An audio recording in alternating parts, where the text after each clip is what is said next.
once sudando la gota, salimos a matar, no queremos derrota. Vamos a levantar la copa, entramos a la cancha con toda la tropa. Somos 11 sudando la gota, salimos a matar, no queremos derrota. Vamos a levantar la copa. This is football.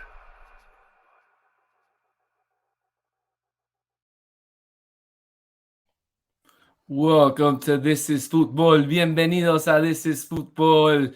Another Tuesday, another episode, and a new face on the podcast, as everybody can see. We want to welcome Nico Cantor to the podcast. He's a friend of the show. He's a friend of all of us. We all grew up playing together. So thank you very much, Nico, for joining us on this Daniel, Tuesday night. Daniel Socio, thank you to Nico, to Renier, and all the people here on This is Football. I'm super stoked for you guys and this project. So it's great brother. to be on these early stages. So all the best to you guys as well. Thank you. So let's get into today's topics. We're gonna hit some moments of the weekend, like we always do, and then we really want to get into the focus of the show, which is really about you, Nico. One of your videos kind of went viral and took off, and I want to share it with our followers a little bit later, and we kind of want to dive into you and kind of what you do with your life in the soccer world, and we know how involved you are with that. So we'll go into that, and then maybe some U.S. men's national team, and then we'll finish off with our favorite topic, Inter Miami. I don't know if you know this, but this is the fourth year Inter Miami's been playing. I know you know that, but this was my first game that I've ever been to live at the Drive Pink Stadium. Oh, nice. So Saturday was my first game. So we have some videos, and we want to talk about our experience. I went out there with Socio, and so we'll definitely talk about that. So let's get into the moments of the weekend, and just like that, my moment of the weekend, has to be my first time ever at Drive Pink Stadium. So there's my moment of the weekend. There was me and Socio right there. We had a good time. We had a good time with we did. With La Barra. They do a really, really special thing out there. We'll get into it a little bit later in the show, but this was my moment of the weekend. And then I want Socio to get into his moment of the weekend. It's a little bit deeper than mine. And it kind of touches the hearts of it kind of hits the home of the This is Football podcast. So Socio, go ahead. I'll play the video and then I'll let you go ahead. No.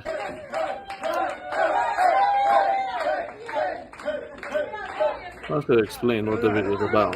This is about our great friend, someone I can call my best friend, Nico, producer and host and creator of This is Football podcast. Today, officially on remission, cancer-free. We can say, we can cuss in here, right? I'm allowed to, right? We can say fuck cancer, officially. Beautiful day. And we're surrounded by friends, family. It was beautiful, and I want to send Nico a shout out. I love you, man, and it's beautiful, my brother. You came out a winner. Todo gracias a Dios, papá. So that's my clip of the week. So thank you. On a bright note. Yeah, thank you, Socio, for sharing that. And like you said, F cancer. We love you, Nico. And Nico Cantor, you didn't know that you were gonna have to share a moment of the week, or if if we were gonna ask you, but if you have a moment of the week, we don't have a video or anything, but is there anything you can recall that you can share with us that could be your moment of the week? Yeah, so for sure, there's nothing that can beat that video that we saw. And let me just say a little bit about Nico. Nico is the most hardworking person in this industry that I know. He's relentless in everything that he wants to do, and he has these visions and he creates. And when I started in this industry, I had the bad luck of sitting next to Nico for 3 years, and had to get bullied by him, and through bullying we became very good friends, and I got to learn a lot from him and his professionalism. And when we found out this news of his cancer, we were all touched, but the fact that he was able to persist like he does in his professional job, and now with this challenge, he's been able to persist and go over any obstacle that has presented to him in his life. And as a friend, it's very touching to see him win. It's a victory that life has given him through strength, his faith, his family, his kids, and I'm super glad that this is where we are. And it's honestly it's amazing to see. Yeah. And I rarely drink on these episodes, but today I have the boot. I filled it all the way to the top. I need a little beer to celebrate as well. But this way, I'll give you a second. Matecito over here. But this is this one's for Nico. So yeah, definitely, absolutely. I taught Nico how to serve mate, so at least that came in handy. Oh, thank God, man, because he served me once, and let me tell you, la verdad que it wasn't good. It wasn't good at all. Yeah. I gotta teach him better. The first time that his son Enzo, I think, actually drank mate was at my house, and I made it for him, and he loved it. So if Enzo is out there listening, and you're still drinking mate, brother, I was the one who taught you. I served you your first one. So by the way, now that I can mention my moment of the weekend, since Nico had such a beautiful moment this week, he also had a horrendous moment losing to Boca. Vélez lost to Boca this weekend with a man up. They had tied the game, and immediately after they had tied the game, Boca goes down a man, and they still lost. So life is about balances, the yin and the yang. It was a little bitter moment, but that little bitter moment doesn't compare with the amazing remission that announcement that we all saw on social media today and on this show. It's funny we were watching that game with Yeah, we were watching Daddy and Guachín in the stands de la Barra Brava de Inter Miami, texting Nico, 1-1, roja. Nunca respondió, just left us on red. Yeah. So let's get into the rest of the show here. So, I want to start off quickly with a little video for our listeners to kind of introduce Nico if you don't already know him. He's been all over TUDN, Univision, with CBS, the Golazo show. So if you don't know him from there, you're gonna definitely know him from this clip. So let's go right into it. Se va a meter en la semifinal de la Copa del Mundo, Marruecos.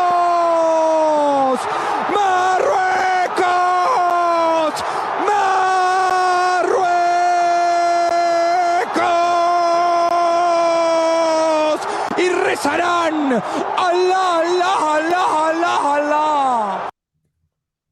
Man, that's the last 20 seconds. The build-up to this is ridiculous. I know. I couldn't share, the whole thing but let me tell you, just to start off, how could you not watch that and just, feel not touched? I mean, unbelievable. I know, you had a few questions on that for you, so I'll let Socio go off before I hit you with a tough one at the end. First and foremost, how did it feel to go viral allá? Because that hit hard over there. I saw comments and retweets. Dude, pegó duro. How was that? Still, it's like anything I post about Morocco now on my social media. It's the reception I get is unbelievable. I didn't expect to go that viral in Morocco because it's in another language, and the love and how I felt touched by the amount of people that have reached out to me because of it's not even a goal call. It's a commentary at the end of the game. It's only soccer can do that. An Argentine Honduran American kid broadcasting for a Spanish language radio station for the US goes viral in Morocco.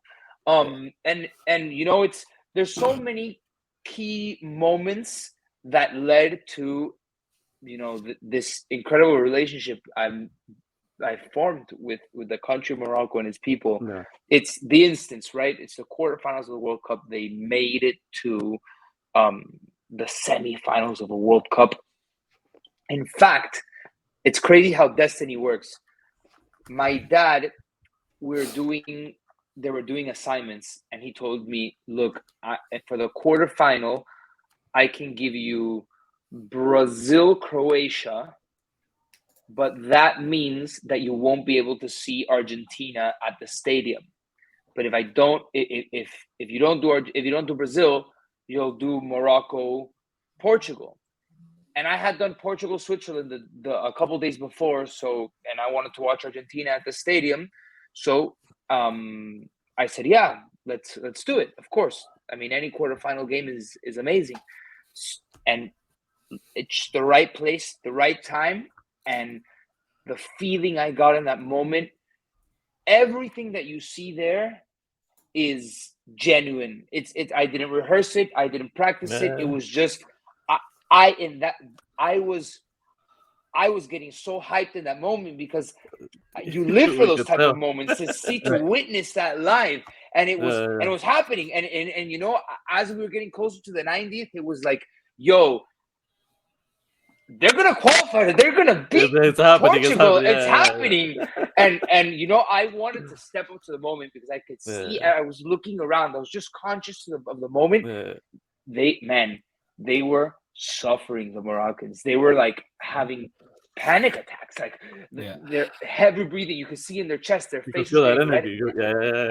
And when they won, as I'm looking around, and you see that they're crying, just this release. It's like this cathartic moment. And the key to the whole thing going really viral was the Allah, Allah, Allah part. It came naturally to me because I saw them praying, and in many Northern African countries, Arabic countries, Middle Eastern countries, especially being in the Middle East, how important it was that for the first time ever, not only it was an African country, but mainly Muslim country qualifying to the semifinal. And at that stage, with the whole world watching them, there were players kneeling and praying. And I thought it was such a symbolic moment because it had never happened in the history of the World Cup. So I kind of wanted to transmit that feeling. And once now, after my trip to Morocco, I realized that if I had not said Allah, Allah, Allah, Allah, it wouldn't have been that viral. That part was key to everything. Yeah. Well, I'm glad you brought that up. Give me 1 second. I'm glad you brought that up, Nico. About your recent trip. How was that? How's the Moroccan culture, and how's that atmosphere now? A couple months still after the World Cup, and even though what they did, how was that?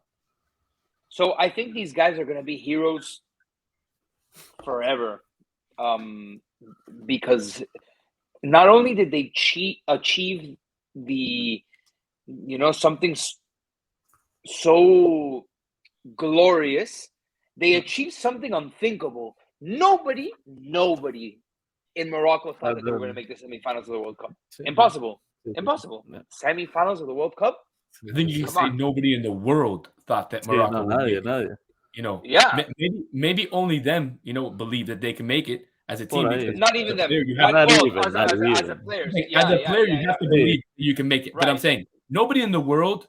If you would have said before the World Cup started, I guarantee you, maybe 1% of the world would have had Morocco in the semifinals, right? Totally. You're odd better, but right. And crazy enough, now that I've learned a lot about the Moroccan culture, and I've learned a lot about their football culture. They love football. They are crazy for football.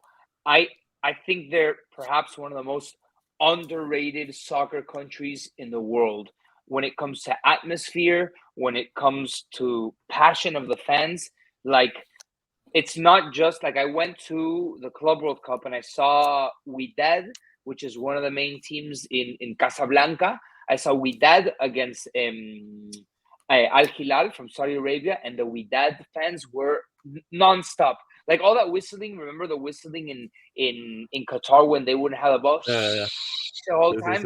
It was that for 90 minutes, and Wydad didn't have a lot of possession. They wouldn't, I would think, okay, first 20, no, the whole game, and the chanting, and it's very much, it's different to South America because they don't sing. It's not like going to a game in Argentina or a game in Uruguay where they're singing their songs, long songs with a lot of lyrics. It's more chanting, but it's like it's super intimidating because everybody's there, and on top of that, it's organized. The tifos that they have, they had a crazy tifo for that game at the Club World Cup, but it happens every weekend in Morocco, and it's not just Raja and it's not just Wydad. It's the teams in Rabat, it's the teams in Tanger, it's the teams. Everybody has this. The whole league. They want to show their support, and on top of that, to round up this thought, to make it so unique. I think a great example of this fandom and how healthy it is in the derby in Raja against Wydad.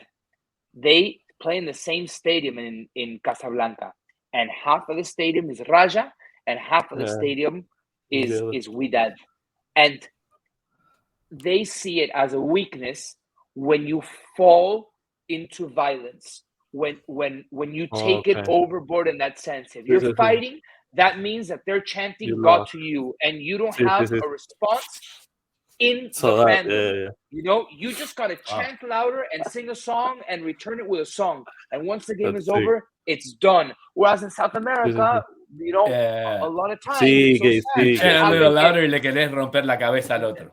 That provocation ends up in and fights and in the 90s and in there's deaths, happen. So I thought that was unique, and I think it's a microcosm of the Moroccan culture in general, about how generous and understanding and tolerant they are. Yeah, nice. Yeah. I want to get back to something that you addressed in the first question that Socio talked about, how you said how you got so passionate, and it was just in the moment that you just kind of went with it. I'm always so curious. I've been watching soccer my entire life. I'm 37 years old, so I watched your dad. I watched other, Jorge Ramos and other people, relatar, and I always wonder how can you, as kind of like an outsider, because you're not, you have no attachment to either team. How can you get so passionate and just connect like that with a team and just go with it? I can never, and I always have that trouble myself, like with any team that's not Nacional or Uruguay or whatever that I follow. How do you do that? And I'm sure a lot of our fans want to know that too.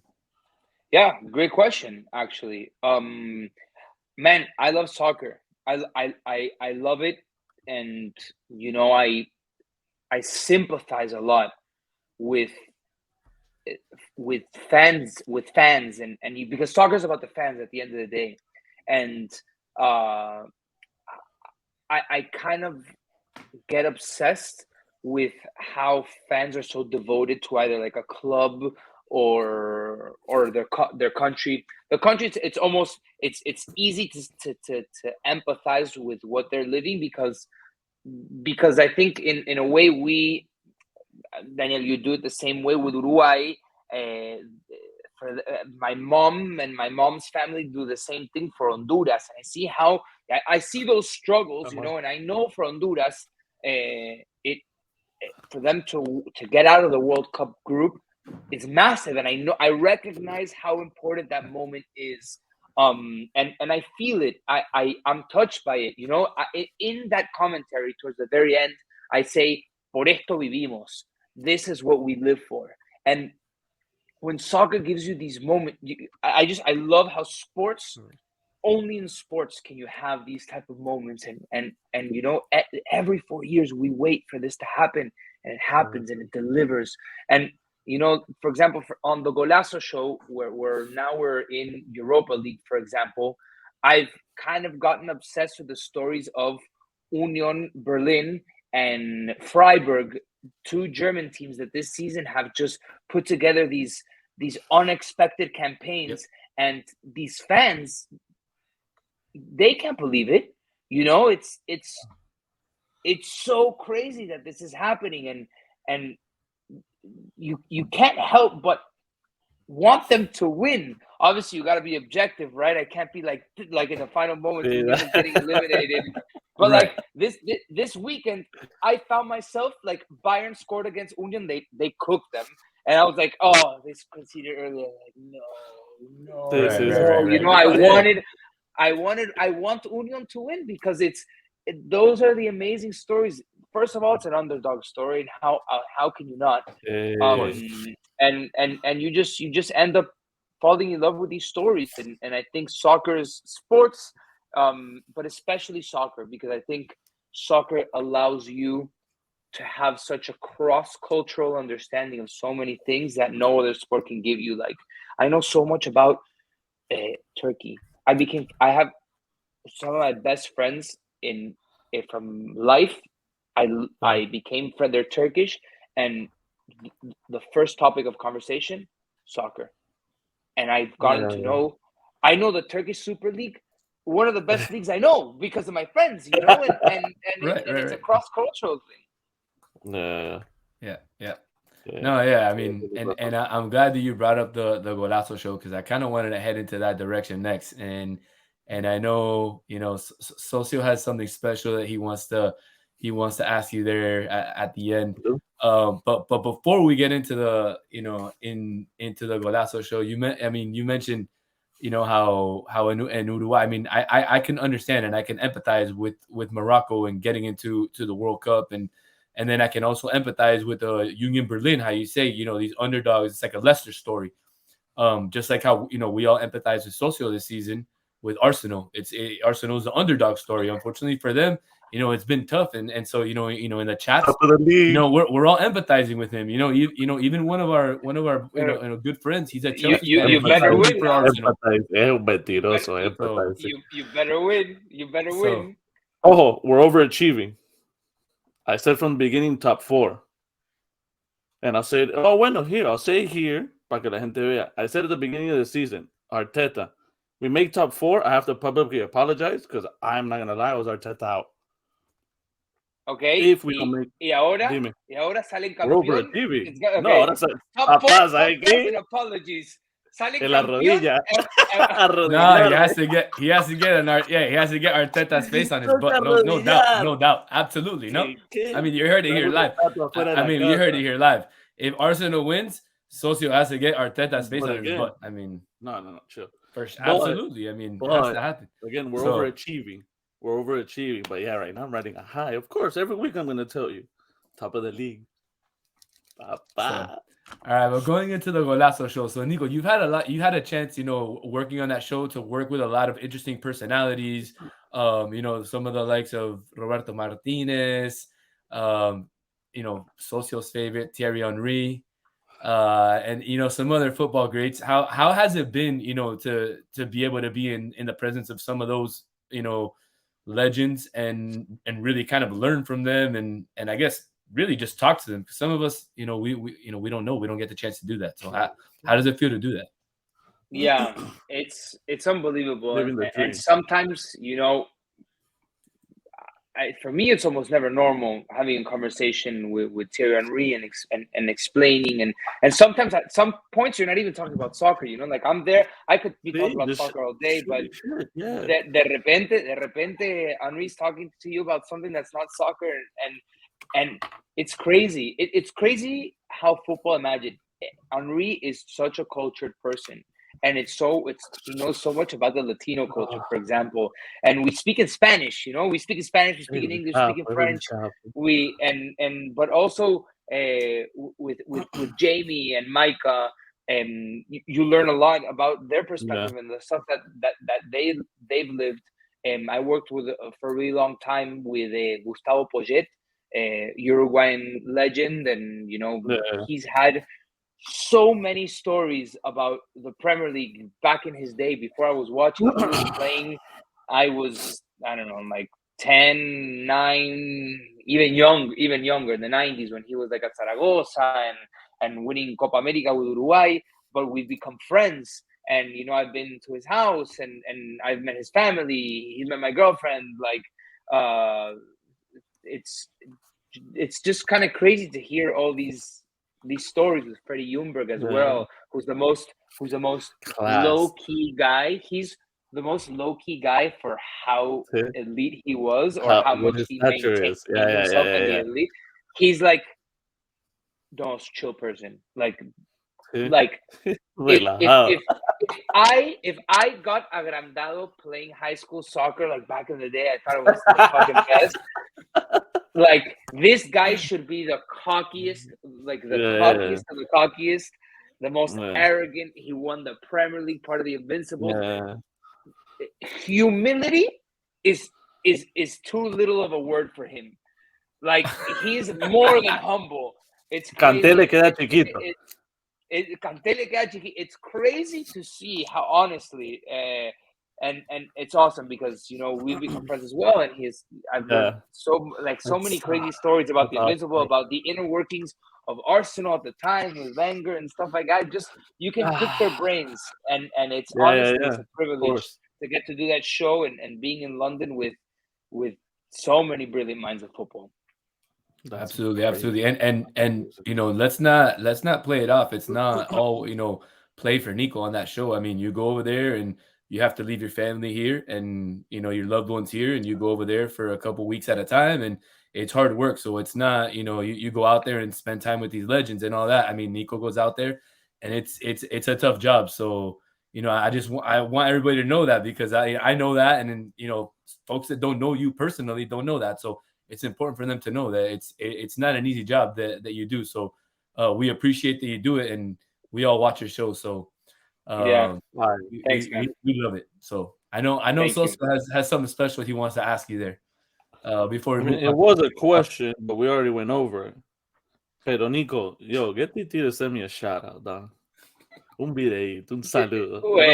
Titi? Look at that. Yeah, hell yeah. Look at that. There you go. All right, we can work on that. There's something for that. This is Futbol. Bueno, sí, dale también para eso. Yeah, not even. Sería lindo, eh? But socio at this point, nah, not the podcast. For me.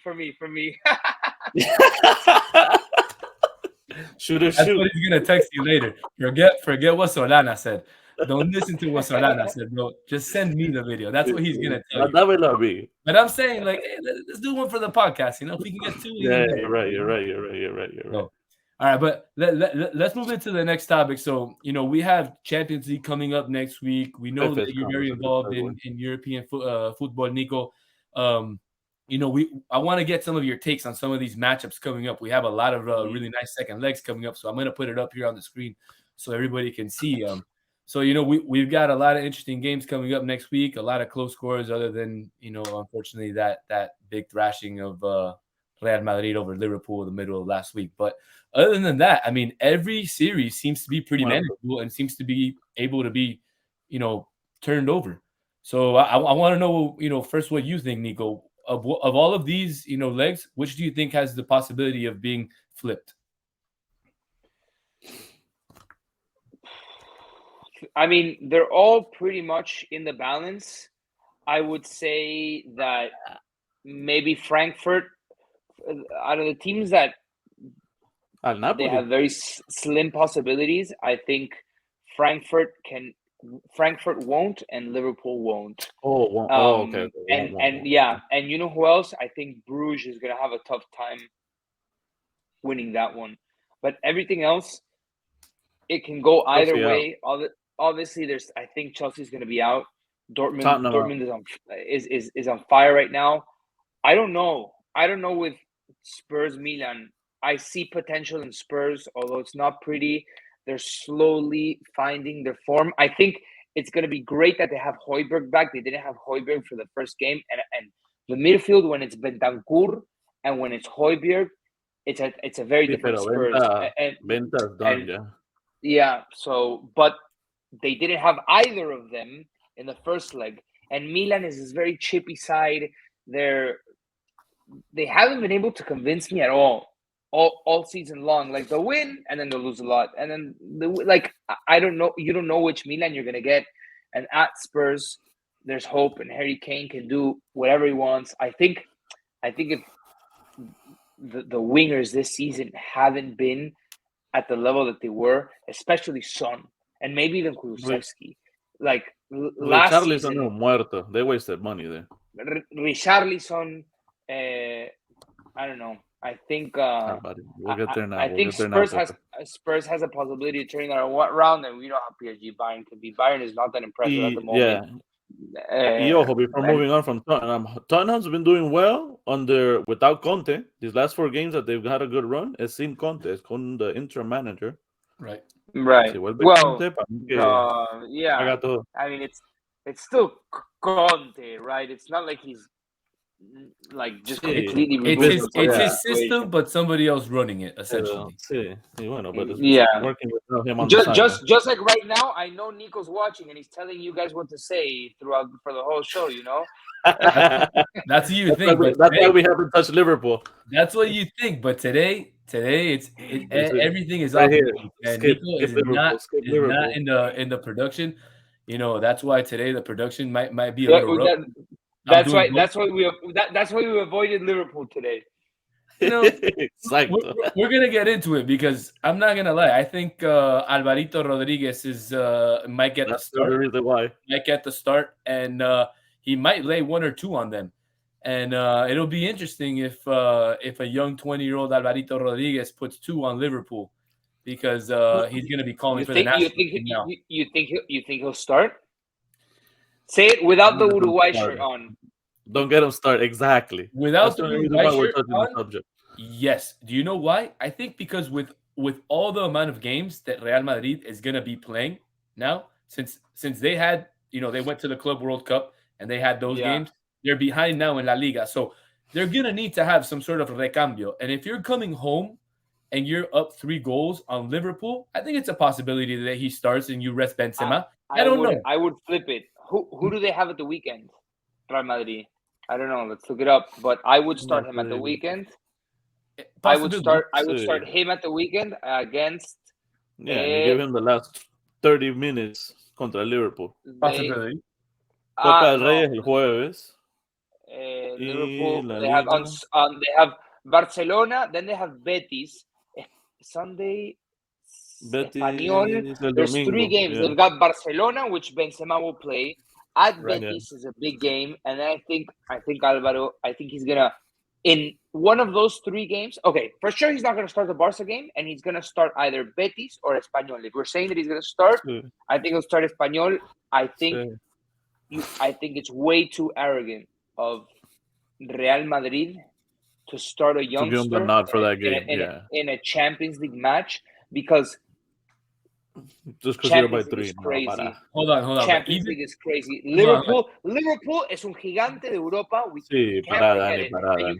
even with the Real Madrid mystic that Nico always talks about, Real Madrid mystic, I don't know.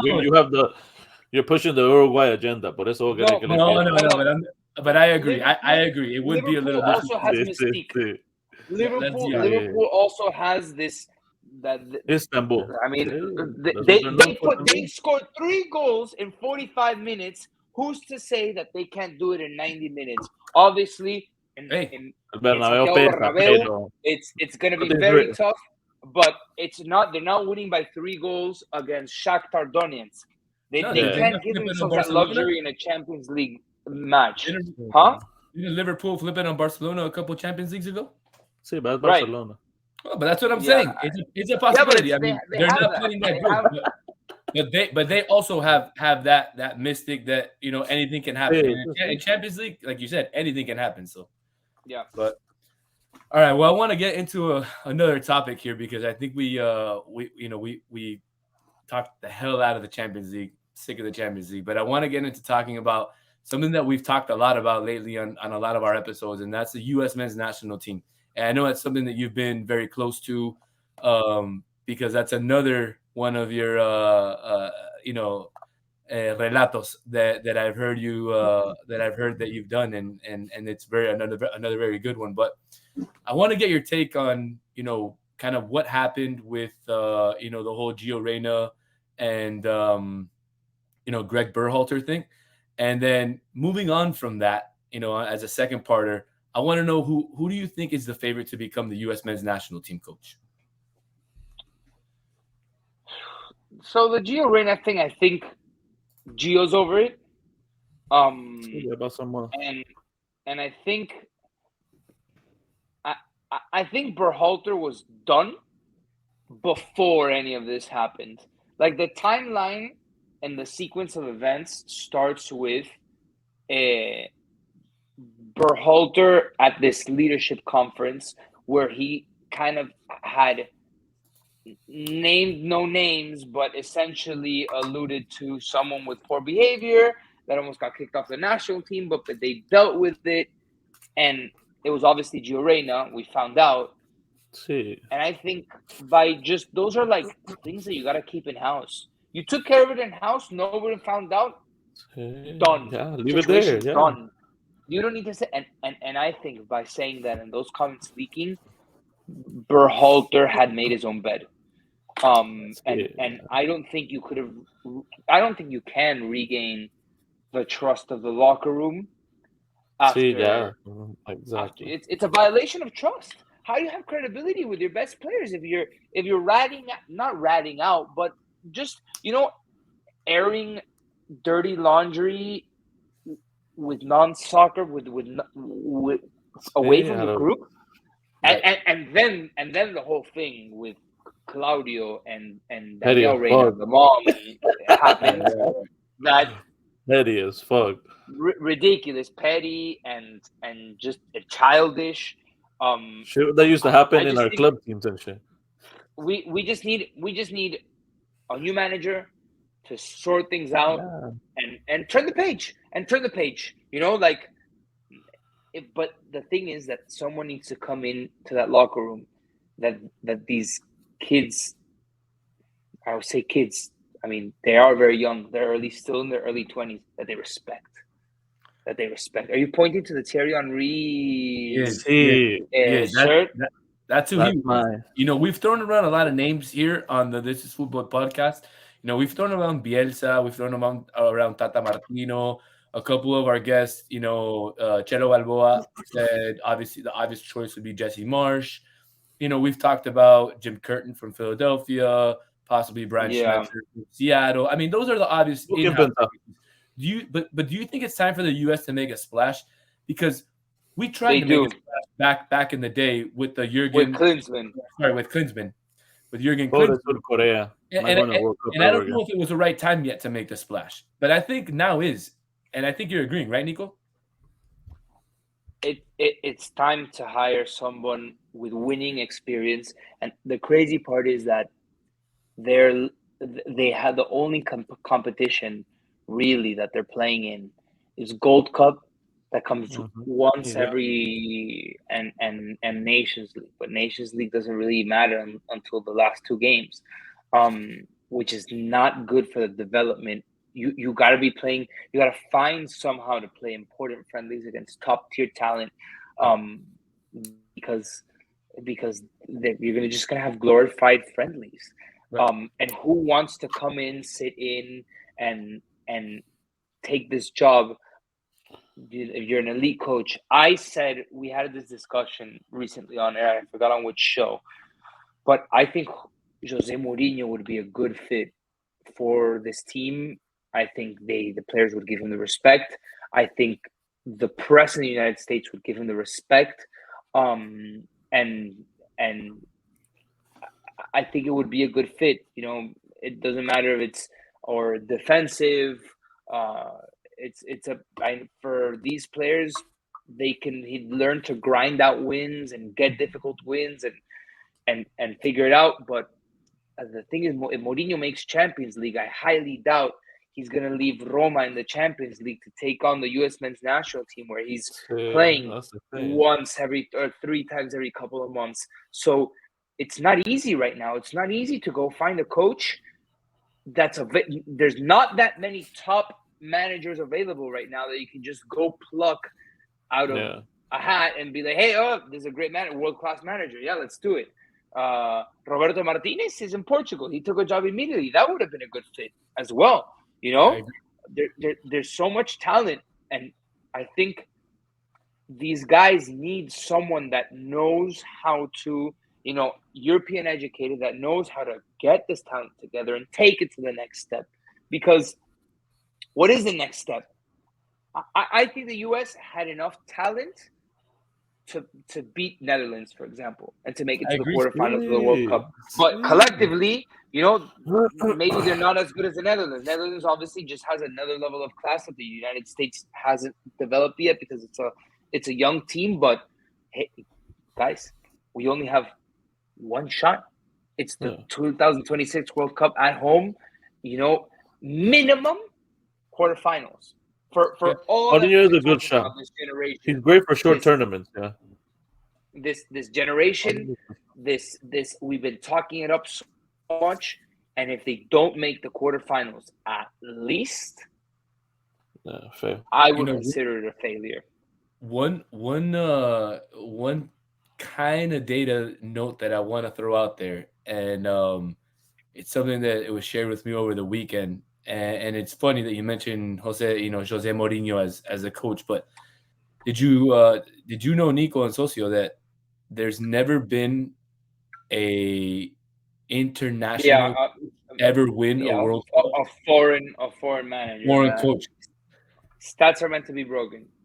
Hey, I agree, but we'll see. So I want to dedicate it's gonna happen. It's gonna happen at one point in our lives with football being so international. It's gonna happen, and I think we'll find a trend. We'll find it being more mixed in the future, I think. Ancelotti con Brazil. Yeah. No, I don't doubt it. And not only that, I think the US will. I'm a big criticizer of the US men's national team on Twitter. I know, a lot of people have seen that, but I do think the US will win a World Cup in my lifetime. I do think that because we are, we are competing. We're getting better. Our athletes are just getting better, and I just think what we need is better coaching. I think we need, maybe like you said, Nico, some international coaching, somebody to come in, straighten out the locker room and just get those kids playing. But I do think we will win the World Cup in my lifetime. I do that. I don't know about all that. El equipazo that Argentina had, and on top of that, you had to add El Enano. No, we don't have anybody. I don't know about that one. I think it's crazy with the athletes. I don't know that we about have. lifetime. Los muchachos que juegan todos los deportes en este país. Yeah, but those are the ones that are making. Yeah, but we can't find one killer 9 in 300. No. Okay, pero un 9. No, te entiendo. How have we not produced a Raúl Jiménez in his prime? Hey Siri, what's the population of the United States? 332 million people. Let's say half of them male. You can't find one guy that's a beast at scoring. But Nico, we could spend 5 shows talking about that topic, because we really, we know, and we actually dedicated one show to that topic, which was youth soccer down here in South Florida, and we're gonna dedicate. He's here. The 9, he is in the country. I know that for I have all the belief and the confidence that killer athlete, that killer 9, is in the country. We just haven't found him, and we're not find in the right places. And look, and that's why, and I want to shift the last 15 minutes of the show to Inter Miami, because we went to the game this weekend, and I want to show some footage and really excited. I really am. Mírale la carita. Yeah, man. I'm excited to talk about it. So, but let's yeah, man. Let's show the fans, a few, pictures of me and Lucio, what we got out there. We had some nice seats. Let me interrupt you. As you're showing that picture, show them that picture. So we get there, the tickets that he buys from StubHub, viejo, gone, disappeared, no confirmation, no nothing. Le quitaron los $27 a este man. We're at the ticket booth, bam. It's adorable. Dina, shout out Dina. We let her know about our podcast yesterday because she's watching. Comes up to us with her husband, un man en sus 60 por ahí. long white hair. Guys, are you looking for tickets? Me and Danny are like, yeah. We just, for some reason, his tickets. Come. We have 2 extra tickets. We have 4. Bam, we're walking. Me and this guy are looking at each other. For some reason, when me and this guy hang out or do something that isn't supposed to happen happens, and in always positive ways. Thank God, it's never been negative or anything. Yeah, but Dude, look, out of these were nowhere, and look at our seats were up there. One behind the booth where the commentators are at to my left, 4 seats down. Fernando Fuyore, así rascándose los huevos, chilling, watching the game. Great seats. yeah. So I mean, definitely it was great to get out there. It was, we got some nice shots out there. We were there to chill with La Familia. It was really wonderful. Great game, by the way. Definitely it was a fantastic game. We got some shots of there. La mejor barra MLS. Have you had a chance to get out to Drive Pig Stadium, Nico? So I'm trying to go maybe next Saturday. I was gonna be there this Saturday, and something came up, and I couldn't make it happen. But I'm trying to go next Saturday. It's crazy because before I started working for CBS, I was covering Inter Miami. I would be there several times a week. And I was at the stadium for those first games in COVID when you couldn't sell out the stadium yet.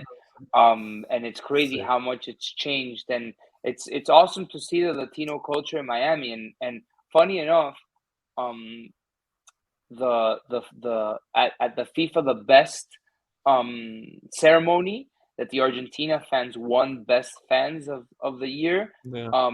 Amongst one of the Argentina, it's called them barras, is Cachito, which is this figure, this Argentine figure of fanatics, right? Lives in Miami, and he was at the World Cup. Obviously, he's one of the main guys that when you think of Argentine fanatics at the World Cup, it's this guy Cachito, and from what I see, he's one of the people that runs one of the Las Barras in Miami.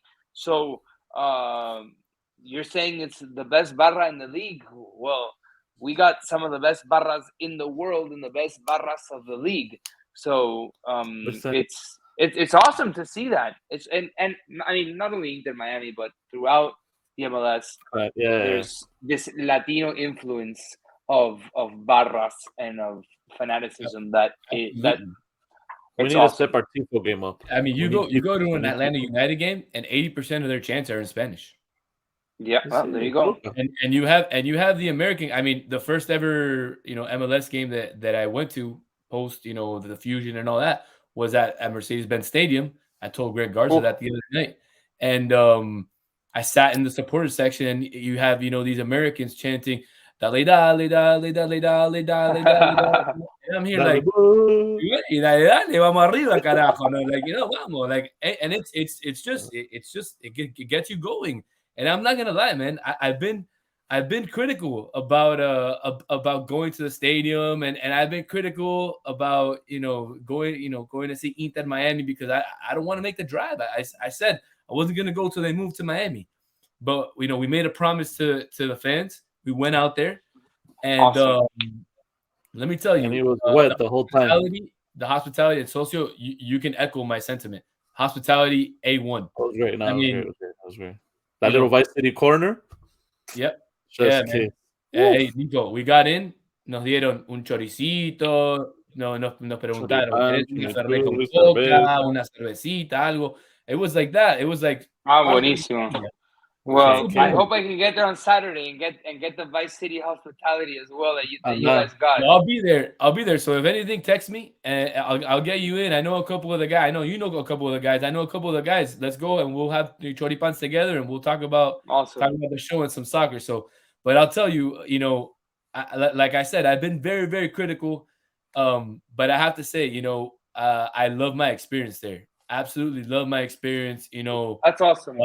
Here's a video, Nico. Here's a video of the second goal, man. Because I want you not to only experience a good view, but you need to go to La Barra at least for a half, because that's what me and Socio did. First half we experienced in nice seats.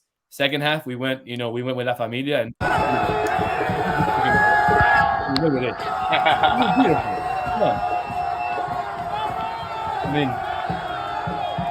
it's beautiful. I don't, it's not every day that you get to see this in Miami. Absolutely beautiful. So, other than that, I want to bring one other thing up that, one of our followers actually, and I'm going to show the question out here. He had asked, Frankie had asked, he's late and he wanted to know if the stadium was sold out. And just in case anybody's joining us really, really late, I haven't really mentioned it, but Nico Cantor is joining us on the show today as a special guest. So, but I want to put another little picture up on the screen, because it was something that came out on Twitter the other day from an MLS account, MLS Network, where they showed the amount of, I guess, attendance figures.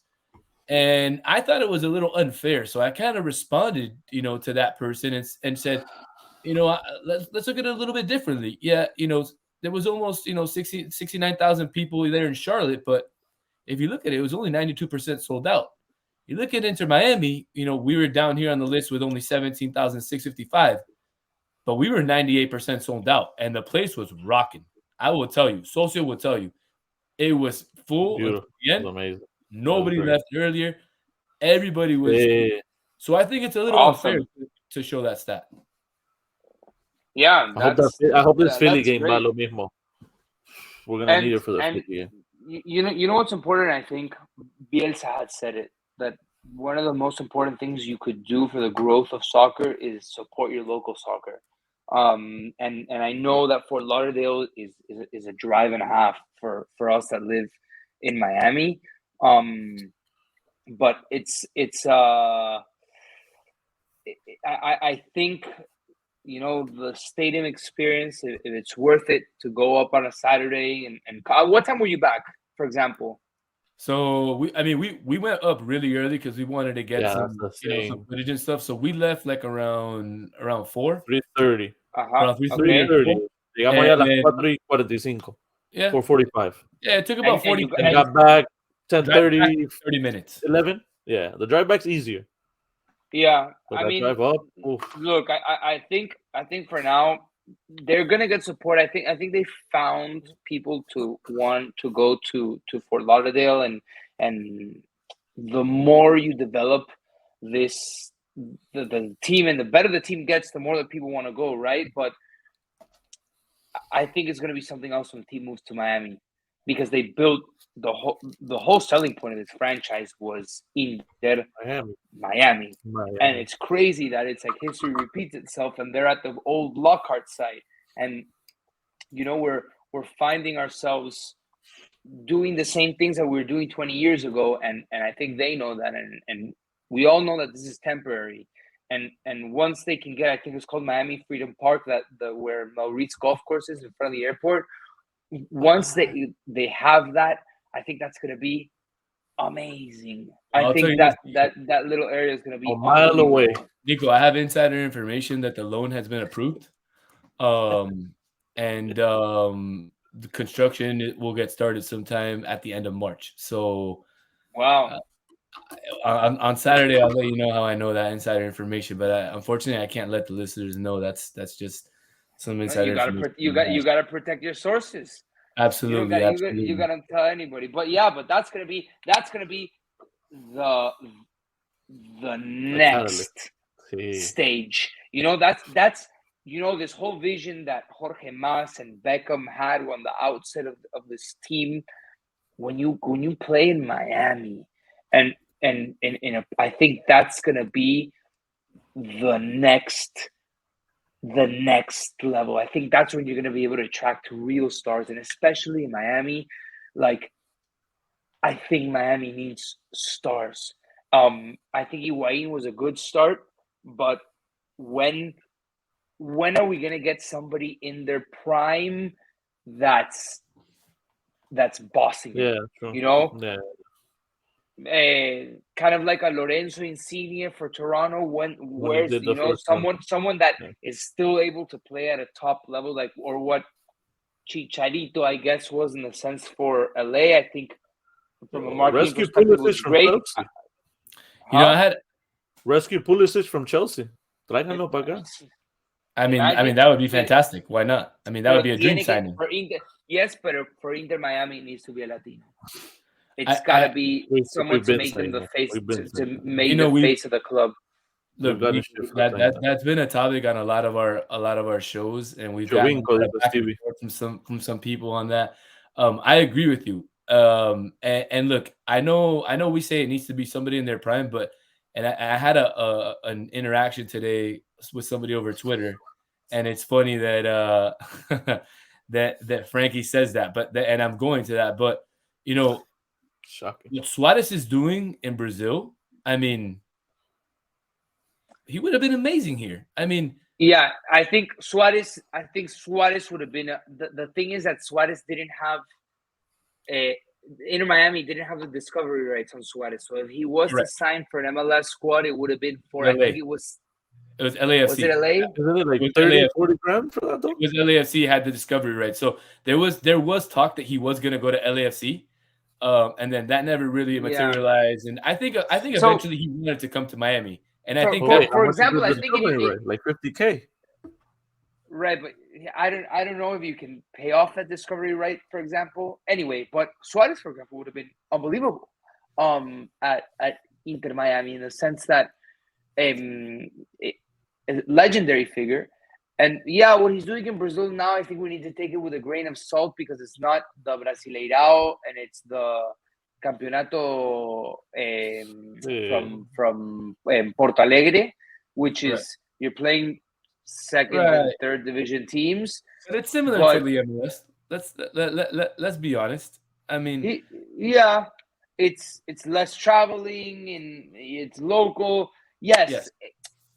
Suarez is Suarez. I think he would have a lot of fun scoring in the MLS. But I think we can't wait to have a lot of fun scoring in the MLS. Who? I think a lot of somebody else gonna have a lot of fun scoring in the MLS, and he's a lefty, and he's gonna be coming this summer. I don't know. I don't know, bro. I hope. Or I mean, yeah, he won't get to enjoy the new stadium though. That would be crazy. That is what everything that you worked for, hope to achieve early on in Miami. There's nothing better than that. That would be nuts, revolutionary. Beckham times 10. Yeah, absolutely. And if he can win a championship, and I think I don't know. You guys think that if Messi shows up to Inter Miami, he can change the team like that, and he'll be? Are Inter Miami immediate championship contenders with Messi on the team? So this is what I think. Could you imagine? Give me one second. Could you imagine? No disrespect to any other. Un cualquiera central de un MLS y el enano ahí caminando. What? Knees like this, like Bambi. I don't know. I think you have to put us as contenders. Yes, but I don't think he comes alone. I think he comes to somebody else. I think he and the rumor has been he comes with that whole new rule that they just made up for us. Well, the whole new rule that they just made up where you can buy out a DP in the middle of the season. DPs. So that means bye to Pizarro if he doesn't play well in the first 6 months. And months, you buy him out. You have 3 open DP spots. You can bring my dream summer signing would be Leo Messi, Busquets, Fidel Di Maria. You bring those 3, sign me up for the next 3 years of championships. Right. Ciao. I mean, I think Inter Miami, that's the move that Inter Miami needs to make. And I think at the end of the day, that's the vision that Beckham saw from the very beginning, on the outset of this journey building a club, because Miami's sexy. Miami's attractive. You want World Cup champs? No. You got World Cup champs. You gotta have Miami swagger, South Beach swagger. You people will have to come to Miami and be like, oh shit, like Inter Miami with Beckham as the owner. I know it takes time to build something like what Pat Riley did with the Heat, But that's the feeling. That's the feeling you gotta create. Yeah. You and could that's find why a way to I've make been a so super critical. team. That's why I've been so critical, and why I think people have seen me as sort of like a bad guy, or overcritical of Inter Miami, is because when Beckham came in and with Jorge Mas, they kind of sold us an image. Maybe I over expected what it was, and that's my fault, But I was kind of thinking of the Galacticos of the MLS. That was my vision of what I was seeing. I mean, I think everybody. I think they want to achieve that, and I think there were a lot of bumps in the road in the sense that look, they were scrambling to sign a coach from the very beginning, so they already started a couple steps back. Then COVID hit, the pandemic happened, that wasn't good, and then when Marcelo Claure left, right. and then all the financial cheating. Can we call it cheating? Because I think that's what, if you're breaking the administrative rules, be Miami though. cheating. That's what Paul did. It wouldn't be a Miami thing if a Miami team if we didn't spice it up a little bit. A little cocaine Cowboys there. So I think it's gonna take a couple of seasons, and I think we in between the sports direction of hopefully they can line up the vision of the owners with the sports direction, because I think it's very difficult to manage a team financially and administratively with all the difficult. You got to jump between hoops that the MLS puts on you with all the restrictions that the team has. You got to not only be competitive, you want to sign the best players, and you want to respect the rules. It's a very difficult mix of juggling. But I hope Inter Miami can figure it out, because that's the vision that they sold us. And at the end of the day, as Miamians, we got to support this vision and this team, and hopefully sooner rather than later we get that. And I think I don't think Messi finding Joseph, Messi finding Campana, that's not bad, man. For the MLS, that's not bad. If I'm Campana and I'm listening that Messi, his calf stops hurting right now. Yeah, I'm like pinchame que juego. Okay, give me a new calf. No problem, exactly. So, but hey, man, I mean, I really want to end on that one. I want to thank you, Nico, so much for joining us. Really, thank you guys. Grande, Papa. Thank you, man. For you to come. Yeah, I know. Thank you guys. I hope you can come back. Again, maybe when we get deeper into Europa League and we can really analyze some of those games. But once again, thank you so much. Thank you so much to our fans for watching. This is Futbol. Don't forget to subscribe to our Instagram, our Twitter, and our YouTube. And don't forget to hit the little bell there. That way you get notified when one of our videos comes out. So thank you so much again. This is Futbol. Hey, guys, I'm going to be there next Saturday. I'm 1-0 so far. I'm going to be there next Saturday. I'm arriba en Inter Miami. I like it. Good talk.